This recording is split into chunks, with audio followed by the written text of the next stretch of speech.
everyone. This talk is about getting started with MicroStream. My name is Markus Kett. I'm the CEO and co-founder of MicroStream, and I come from Weiden, Germany, and I've been working with Java since about 20 years now, and we have worked on Java developer tools since almost 15 years now. We have developed 2 Java IDEs, migrated one Java IDE based on Swing to Eclipse, and then we have worked many years on the Hibernate tools, the JBoss Hibernate tools, and have improved and tried to make the Hibernate tools more convenient to accelerate database development. And about 6 years ago, we had the idea to develop MicroStream, doing or starting a completely new approach of storing data in Java to make it more easy and convenient to write Java applications dealing with databases and accelerating database queries. And so this was the reason why MicroStream was used for professional projects in the industry. And after 5 years running MicroStream in productive use, we have decided to launch MicroStream as a product. And since last year, MicroStream is available as a final release, and it's completely free. And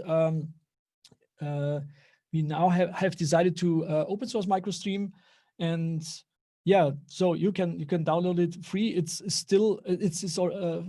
free already, so you can download it and can use it for any commercial purpose. And we will open source it soon. And now I would like to give you a really short introduction into MicroStream and how the principle works. And after that, Christian will jump directly into code and will show you how to get started with MicroStream, learning how to create an instance, MicroStream instance, to choose your data store, writing entities, and then storing objects, loading objects, and so on. Okay, the only thing is actually you have to be open for a new approach. So MicroStream works really fundamentally different to a database. We obviously using databases for persisting data, but we use it in a completely different way. But don't be afraid, it's a pure Java way. So you have to think about like a Java programmer and not like a database programmer. Now first of all, I would like to try to jump into a live demo, because the live demo didn't work in my last session. And if you have any questions, you can ask the questions in the chat, and Christian will try to answer the questions. And when Christian is doing the live coding, then I will try to answer the questions. And if there are some questions left, then we will answer the question at the end of the talk. Okay, what we can see here is a live demo. It's it runs on or 2 applications are running here. We have one standard Java application.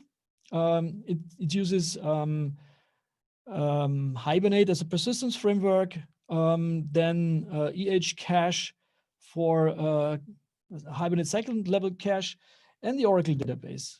And in the last talk, the question was which Java virtual machine is used here. We use for this demo OpenJ9, but you can use any JVM you like for running MicroStream applications. And in the last session also was a question, would this be even faster if we would run this with GraalVM? The answer is definitely yes. With GraalVM, you will be able to get better startup times really incredible fast startup times, and native images. So the combination with GraalVM, microservices frameworks is really perfect. Yeah, and you can see there's a second application running behind the scenes. It runs with MicroStream. So we replace with MicroStream the object relational mapping framework and the caching framework. So the local cache is also replaced by MicroStream. And then we can see that every single query here is executed up to 1,000 times faster, sometimes only 10 times, sometimes 100 times faster, sometimes almost 2,000 times, depends on the complexity of the query. Yeah, and of course, the data model, this application, this is a real world application, is released at GitHub, so you can download it, play around, implement your own queries, try things out, try to make the Hibernate part much faster, try to accelerate it and beat MicroStream. So it will be hard. So definitely. Okay, how does this work? This is the big question. With MicroStream, we believe we believe in Java. This is the only trick here, because we believe Java provides us almost everything we need to create ultra-fast database applications in Java. But if we use the database systems as they should be used, then we cannot use the core Java technologies, the core Java functions that would be ultra fast and would provide us super fast in-memory database apps. So yeah, actually we use the native functions of the databases, and then we sometimes are in trouble. We have to fix performance issues and so on. Why is Java so fast? With Java, we already have the perfect data structure. The object graph is perfect for really any use case. And in Java, everything is object oriented. Everything is an object, and yeah, when we design an object, a model, then we are really free to design it. We can use any Java type. We can use single objects. We can use lists or collections. So everything is possible. There are no limits. The only limits we have in database programming is actually the database data models. The databases, they force us to adapt our classes to the database data model. And then we have to use the query languages of the databases. They mostly we are not satisfied with these query languages, so we wrap these query languages, and so then we have a Java query API, and then the things are getting more and more complex. And with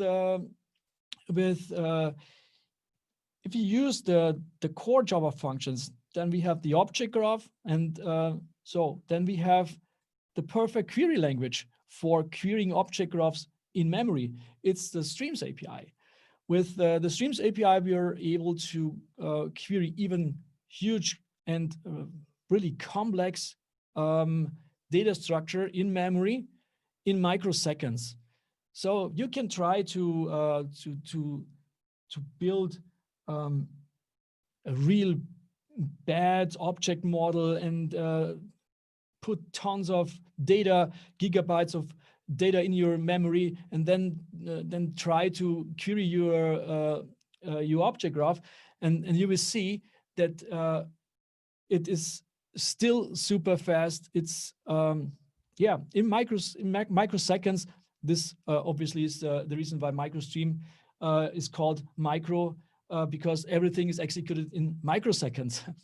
Yeah, so Streams API is type safe.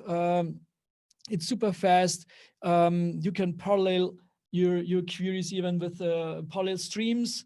So we have everything we need from Java. The only thing actually missing here in this puzzle is function to store object graphs. persistently in a database and load it back to the memory. You can do this with serialization, of course, and a lot of people out there have had the same idea in the last 25 years to store objects with serialization. And the problem here is with the standard Java serialization, you cannot do that. You cannot load a single object. You cannot load subgraphs. So if you load objects and you have references, then you will load the entire object graph in the memory, and so you would load the entire database into the memory. This is not really a way to replace database data models. This is the reason why we have developed a fundamentally new serialization from scratch that works totally different than the Java serialization. And this serialization gives us the possibility to store single objects and subgraphs, and in the other direction, loading single objects, or mostly in practice, loading subgraphs into the memory with lazy loading, and update the object graph in the memory. So you don't have to deal with object copies. And so this is very convenient. You can do everything with core Java, and only for storing and loading object graphs dynamically, you use MicroStream. How can we store the objects? So it's actually simple. You only have to call one store method. Christian will show you the code after the short introduction. Then you only have to call only one store method, and then the object is stored persistently in a database. You can choose. You can choose it a relational database for that. You also can use a NoSQL database like Oracle NoSQL, Oracle Relational Database, but you also can store your objects in coherence, distributed cache, or in-memory data grid. And you also can use the Oracle object store to store your objects persistently, fully managed by the Oracle Cloud. So it's a good way to store your data. And it's a append strategy. So all data, all objects are stored, appended to your storage. And in the other direction, or what's important to mention is it's transaction safe and strong consistency. And yeah, you can, it's multi-threaded, so you can, the more cores your machine has, the faster will storing loading process be. And in the other direction, when we load objects, then you can decide which object or which subgraph you want to load in the memory. And initially, when you start the application, then MicroStream loads all object IDs into the memory. And this is very important to mention, that no data are loaded into the memory. Only the object IDs are loaded in the memory. So I get a fully indexed object graph, and then when we try to access an object, when we want to get an object, then the object is loaded by the engine. So this is how it works. You can, of course, preload data if you like. If not, then all objects are loaded on demand. So this is also very easy and convenient. And you decide when you store data, you decide when you load data, you decide how much data you load in the memory, if you have enough memory size. Of course, you can load the entire object graph, you can load the entire database into the RAM. You can do that, and it's recommended to do that if you have enough memory. But really, this is very important. You don't have to do that. If you have terabytes in your data in your storage, and you only have some gigabytes, 2 gigabytes or so, then you use lazy loading to load your object references. And the loaded object is merge directly into the object graph. So your object graph gets updated and you don't have to deal with object copies. And this is very cool. Okay, this is the principle. That's actually all. And then we have mostly the question, what is if the data, the classes change, the version of the classes. This is no problem. We have we provide for that a so-called managing of classes. It's a legacy type mapping where the engine solves that problem. So dynamically through runtime. And Christian will show how the code looks like and how to use this. Okay, this is actually all you have to know. So the rest is really a core Java, and it's querying Streams API. And in the end result, you get a super fast in-memory database application. This is the end result. With MicroStream, we only read the object graph from the memory, serialize it to a database, and load the object references dynamically into the RAM. That's it. We support, as I mentioned, relational databases like the Oracle relational database, because we store the binaries. We only have to store the binaries. So we don't map the object to the relational model. So this strategy is gone. We don't need that anymore. So you have to think in objects, only in objects. No more selects. If you want access to objects, call a get method. That's it. The magic is done by the framework behind the scenes. And this is the reason why MicroStream is so fast, because there are no more selects, no more network bottlenecks all the time. So you only have to query object graph in memory. It takes only microseconds. And this is the reason why any query is executed so fast and faster than any JPA query can be. And we have some additional features. For instance, a storage browser where you can have access to your storage data. This is a graphical user interface. Then we have a REST interface where you can access to the stored data. Then the garbage collector that works on a file base to that's kind of like housekeeping process that removes the legacy objects from your storage, so that your storage always is clean and lightweight. So, and if you find anything that is missing in MicroStream, then for instance, then you I don't know, if you want to similar things like Lucene, for instance, then you can use Lucene. So the Java ecosystem offers us almost everything we need for database development. And in combination with GraalVM and Quarkus and the new microservices frameworks, then you get the best possible performance you can really get from Java ever, because then you have an application that starts in milliseconds, has a low memory footprint and incredible fast database queries.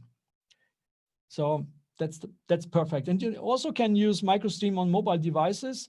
It runs on an Android. You can run it with all JVM languages, and also supports native images based on GraalVM. And for Android, we support SQLite as a storage technology or storage strategy. So if you need an idea what you can do with such incredible performance, okay, then you can, there are two reasons why to use MicroStream.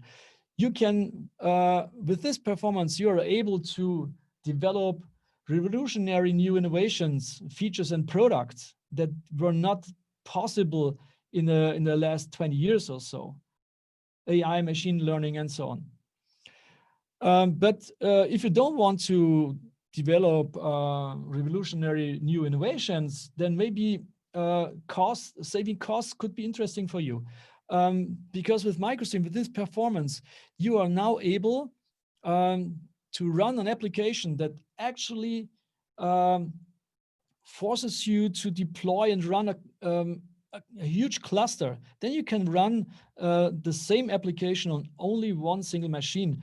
And we did this several times with reference customers and saved up to 90% cost of infrastructure, especially in the cloud. And what is the best thing for Java developers? The development process. The entire programming model is much easier than JPA programming because you only have one data structure. That's your object graph. It's managed by the JVM. We don't have to care for that. You only have one data model. That's your Java classes. That's it. No mapping, no impedance mismatches. Then no dependencies with MicroStream. It's a tiny Java library. I only have to include it in your with Maven. That's it. So super easy to use with Java. Okay, then Christian, are you ready? We should jump into the code directly. If you have any questions about the principle, then you can use the chat.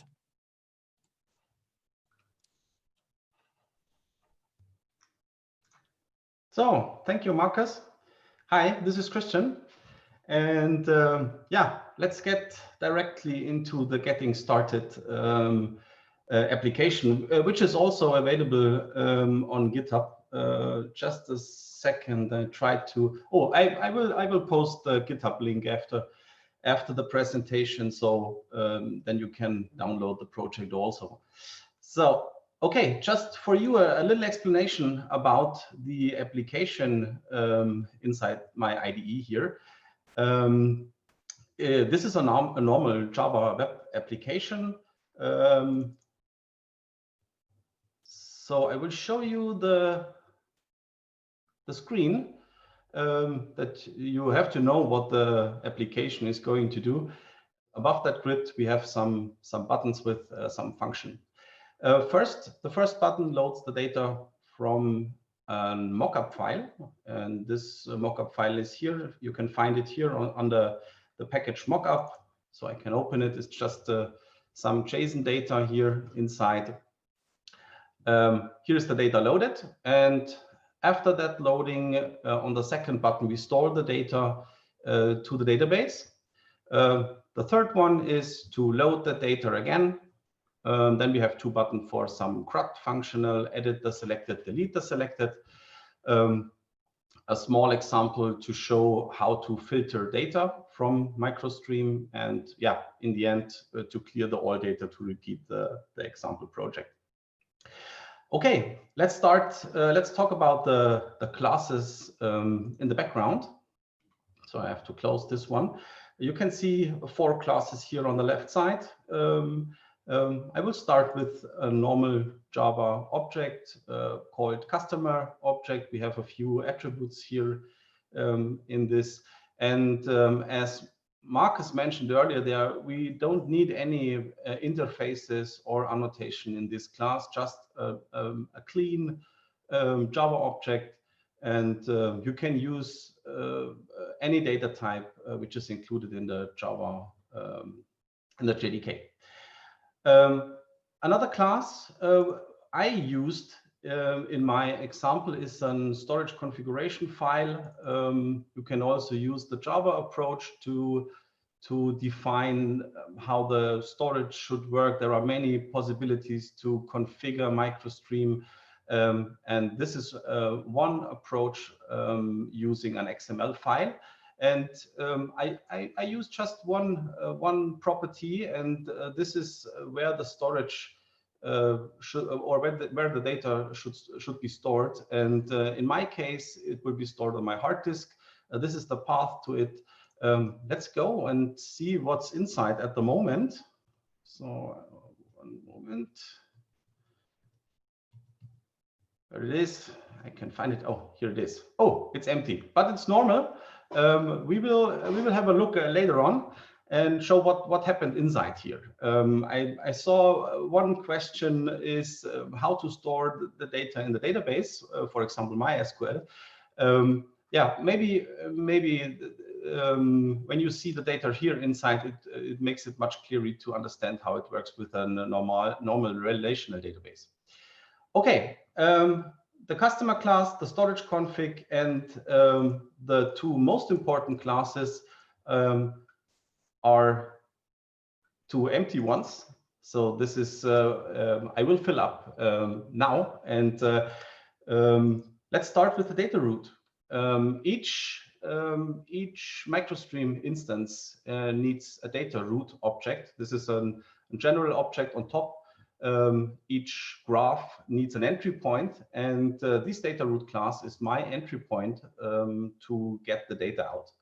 So what we need here, if you want to store multiple objects of the type customer, we will need a collection of customer objects here inside the data root. And yeah, let's start with that.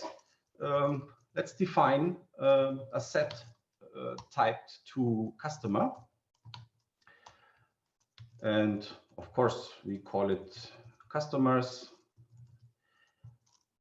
And let's say this is a new hash set of the type customer. Now let's create some get and set methods for that, or we will only need, we need both of them, get, set. Yeah, that's okay. And that's all we have to do to store customers. For bigger projects, of course, you will need much more collections of some data here, and also the customer object can have multiple sub objects in it. That doesn't matter for MicroStream. It will work great. So the next important class is the DB class. I called it DB, but you have to decide what the naming should be. This is the class where my data storage will be initialized. And for that reason, to initialize that storage, we need that data root object. So I create a reference to my data root. So also private data root, or we do it in a static way, data root. So this is my root object, and we create the instance of that root object. Okay, like this. And we need also the reference to our storage manager, which is the database. So let's create it. Private, also in a static way, but this, so it is called embedded storage manager. And this is the storage itself, and I will call it storage. That's it. Okay. Again, I will create some get and set methods. For here, I will only need the get methods because I need to have access to the data root on different places, on different views, or in other classes in the end. So the get will be very helpful in the end. So I need a static block to do the initializing stuff of the storage, and for that reason I will call db, so use my storage, and now I load a configuration. Oh, there is one thing I forgot at the beginning, but I will show you after. So let's say load, and there is a load XML method. Now I add the file, db get class, or let's say, oh no, class, get resource. And now we need the name of that resource, and this is storage configuration XML. This is the file who provides me the configuration of that storage. I will also need to create an embedded storage foundation out of that XML file, and based on that foundation, I create my embedded storage manager. And in the end, I have to say start. So, and this is the way to start the MicroStream storage provider or the embedded storage manager. Okay, let's save. So let's have a look. We have another mistake here, compile error. Let's see if I can fix it. So, okay, db. I use the get root method instead of root because I make it private.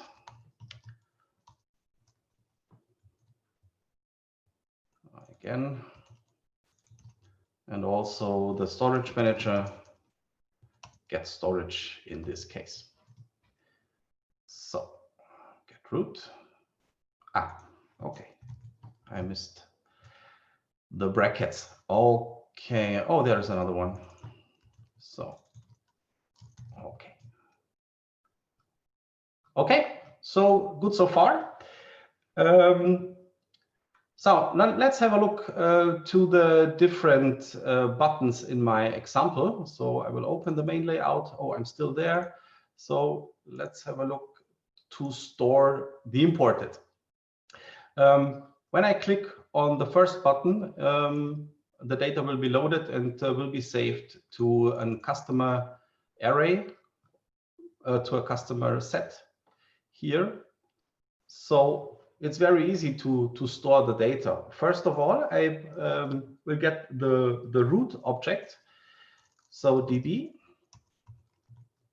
get root, and here my customer collection from the root object. And now I call add all and add my customers to that collection. And now I have to store the data. And the important thing is you have to store the object which has the changes. And in this case, my collection customers is changed. So I have to store this object. So let's call a db get storage. And there is one method or one example method in this getting started. It's called store. And now I add my collection of the root and of the root object. And this is all I have to do to store all the data back to the MicroStream storage. Let's have a look to the next button, to the show all button. Oh, it's already filled. Very easy. The same procedure as in the button event before. So I get the root and get my customer collection out of that root object is the same. So let's go on. Okay, let's try it out if it's work. So I will start the project. Okay, starting, that's great. So let's have a look to my browser. So here it is. Yeah, here's the project. So let me first click on show all. This is the first message, and as I explained, we can take again a look to my storage folder. It's totally empty. So when I click on show all, the database will be initialized, but of course it's empty. So let's try it out. I click on this. So it's initialized. And now let's have a look to the folder. So there are some files were created in that folder. The first one is the persistence type dictionary. And this is the dictionary where my objects my object types are stored. I can open it, so we can have a short look to that persistence type dictionary. So all the Java types are in here with an object ID, and also our customer object should be inside here. Let's say if I can find here. Oh, maybe later on. So maybe let's have a look later. Okay. So let's go. We have our channel directory, and here is the data inside. There are some transactional things, and in that channel object is the data stored. Okay, let's click on import data. Here it is, about around 1,000 files or 1,000 rows of data. And now we are going to store this data. Let's click on it. That's it. Now the data is stored. When we now refresh the screen and click on show all, here is the data. It's no longer empty, the storage. And when we have a look to our storage, it should be increased for sure. So let's say, okay, it's around 500 kilobytes. Okay, let's have a look to the persistence type dictionary again. Now we should see our customer object. Now here it is. Here, this is a part of the versioning type of MicroStream. Some people ask us how to handle changes inside the customer object, for example. On any change, when a change is happened, so a new object is created here. And when the data is touched, it will automatically do the changes on that object. So I will show you later this. Okay, let's do some edit things on a selected row. So I go back to my class, edit selected. Okay, here you can see the code for this. First, I will get the customer object out of the grid when I selected it. And now let's do some changes. So call value, set first name, for example, John. And value, set last name, Joe. So and now we have to take care that the changes are stored to the database again. So we go to our DB class, call get the storage, and say store.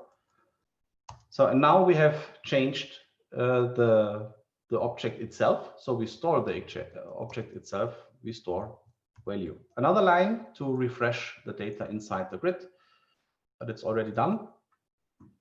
So let's change to my browser, load it again, show the data, select one, and edit. And as you can see, the data is changed. I click. So I load again, show all, and as you can see here, all the changes are done in the storage and are safe. Also with the delete stuff. So let's go further to the delete selected. We get the value out of the grid again.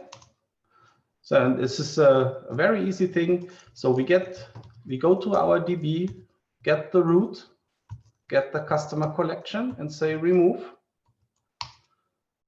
and remove the value object. That's all. Oh, we have to store it. Sorry. For sure. DB, get the storage, say store.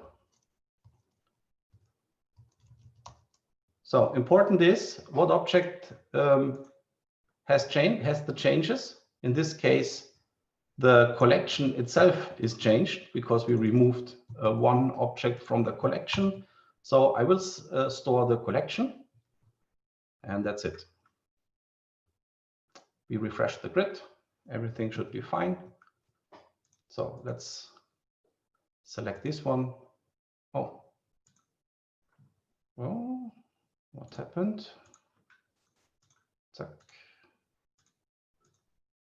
I think I used the wrong refresh. No.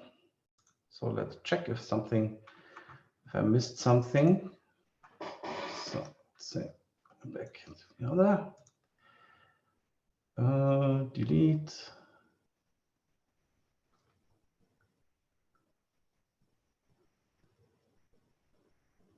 Remove, everything is fine, yeah, and refresh all. Okay, get customers, remove value, store. Okay, everything should be fine. I will change the code to the original one. So maybe something is wrong with my code. Get this, one moment. So get root and get storage. Okay, let's try it again.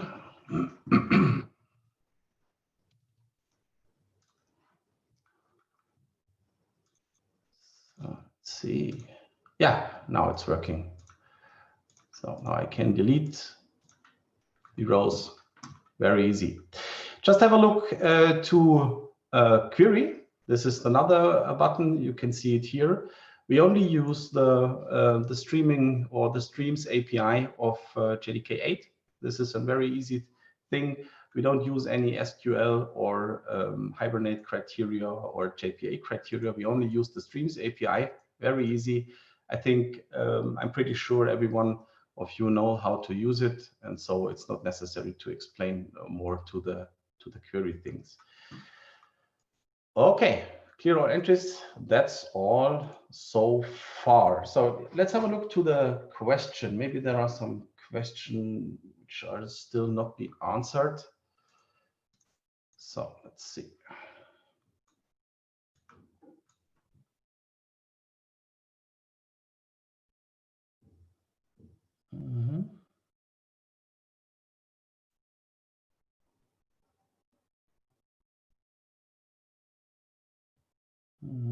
Okay, so so this is the link to the project on GitHub.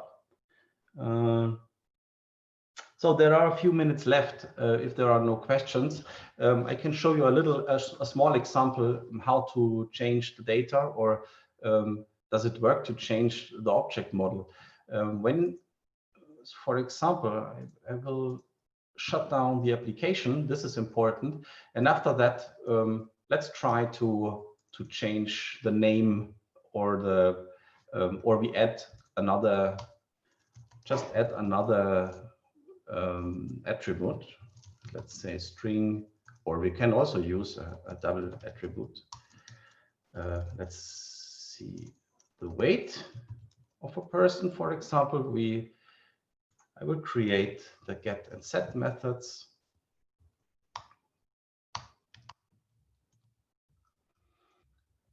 Now we have to update our grid. So we need to see, we can see the weight also in that grid. I think that's important. And let's do it like this. When we hit the edit button, I will also add a weight to that person. Value set weight, and let's say, yeah, 100 D. That should be okay.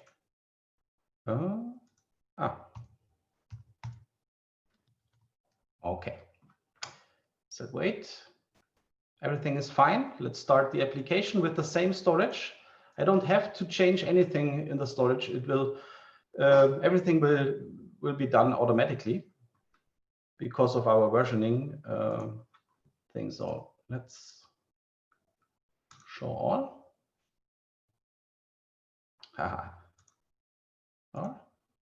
Is there no data inside? Why it is?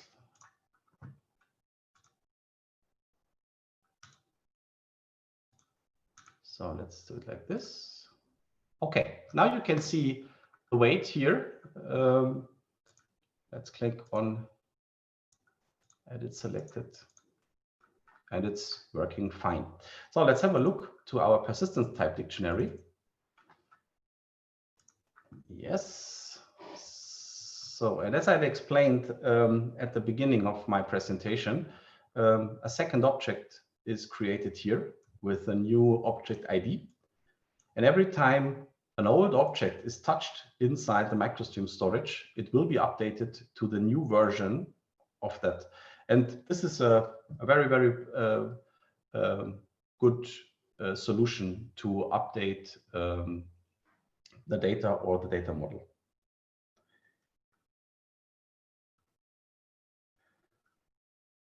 Okay. So any further question? How do you do complex queries via Stream API without loading all needed data, the whole object tree or subtree into memory? This is also a good question. So I can show you basically when you start the MicroStream instance here, when the instance is created, it loads all the data to the memory. To prevent MicroStream to do that, you have to take care about some lazy loading things. For example, if that we can create a second collection. Let's say we have a collection with, doesn't matter, private strings or something else. Okay, set. Let's say we have quite huge strings here, texts.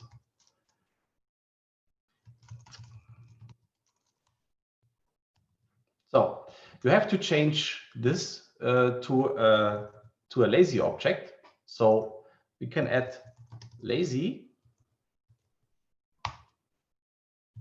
and this is typed to set.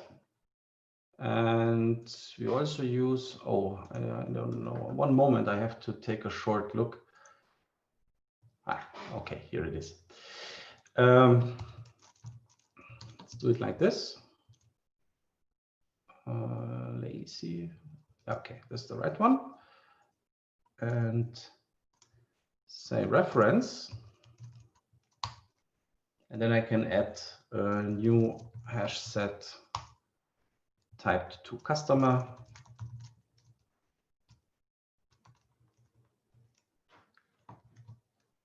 Okay, something is missing. New hash set. Say type from lazy hash set customer to okay. That's quite. This is okay. Here it is. So you have to define the attributes with a lazy wrapper class. And this prevents MicroStream from loading the data on startup. So with that lazy, it's possible to load your graph partly. So you will not need to load the whole object graph to the storage, to the RAM. To choose a different storage like the database, MySQL and Oracle, so on, you have to change the code inside your DB class here. I have an example here for an S3 bucket from AWS. I can show you where it is, MicroStream DB. So it looks like this. Just the DB class is different to choose different storages, but you will find all that information in our documentation also. So there is one question with the 100 terabytes of data, you can't load it all into the memory. That's clearly, yeah. How can you load the data records you need to? Yeah, as I explained, you can use the lazy wrapper class to decide what data should be loaded at the beginning. Okay, I think everything is fine. Yeah, as Florian mentioned in the connection to the S3 AWS isn't released at the moment. It's just a preview, so you won't find it in the documentation. So to find the data, you can use the normal Java approach to do this with all the Java native stuff to find strings and so on. Thank you very much, and have a great time on JCON 2020.